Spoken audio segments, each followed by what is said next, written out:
अच्छा, मैं एक सवाल पूछता हूँ आपसे।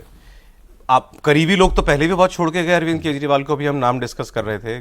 प्रशांत भूषण, उनके पिताजी शांति भूषण,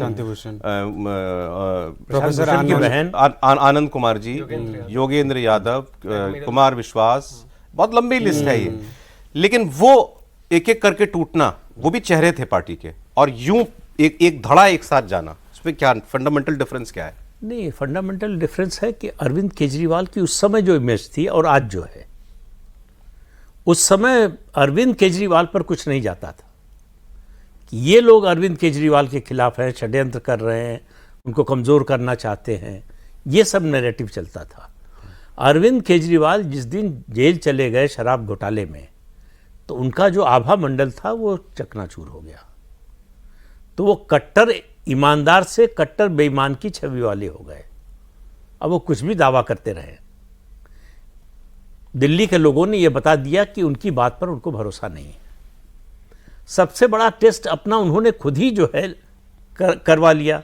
जब लोकसभा चुनाव में कहा कि 7 सीटें गठबंधन को जिता दो तो मुझे जेल नहीं जाना पड़ेगा, दिल्ली वालों ने 7 हरा दिए।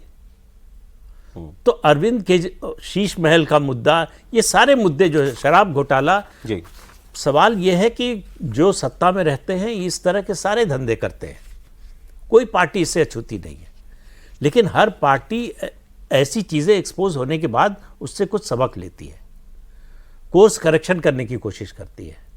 अरविंद केजरीवाल ने वो नहीं किया कि मेरे ऊपर लोग भरोसा करते हैं, मुझे ईमानदार समझते हैं, ये लोग कहते रहे ये खुद बेईमान है, इनकी बात पे कौन यकीन करेगा।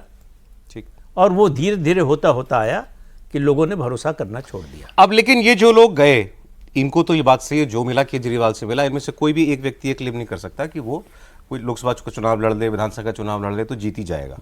सबको सांसद बनाया, राज्यसभा का सांसद बनाना, उसमें एक वो होता है, मतलब उपाधि है भाई एक किस्म की, आप राज्यसभा सांसद हैं। राघव चड्ढा, हरभजन सिंह, संदीप पाठक, खुद संदीप पाठक ने, खैर राघव चड्ढा और संदीप पाठक ने बहुत काम भी किया पार्टी के लिए, ये भी नहीं कहा जा सकता। अब 2 इंटरेस्टिंग बातें मुझे भास्कर ने बताई। हरभजन सिंह चले गए, मनीष सिसोदिया इनके घर में रहते हैं, जो घर इनको मिला हुआ है उसमें मनीष सिसोदिया रहते हैं।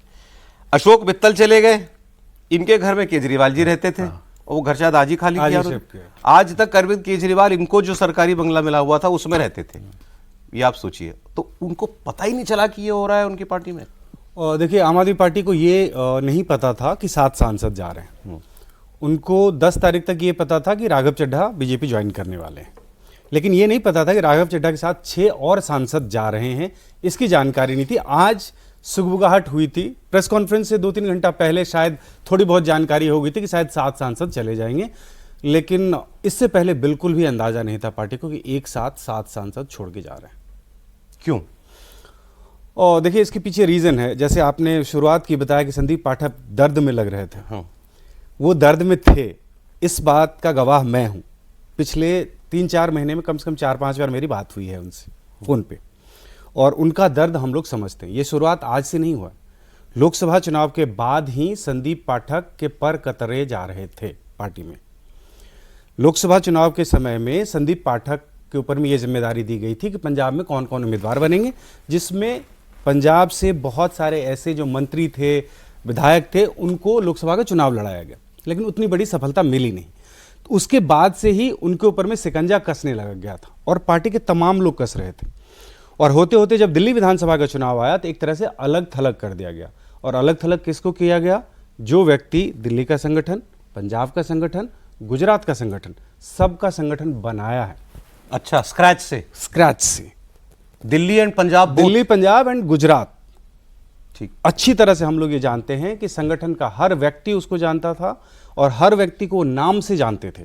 बहुत ही हार्ड टास्क मास्टर थे वो।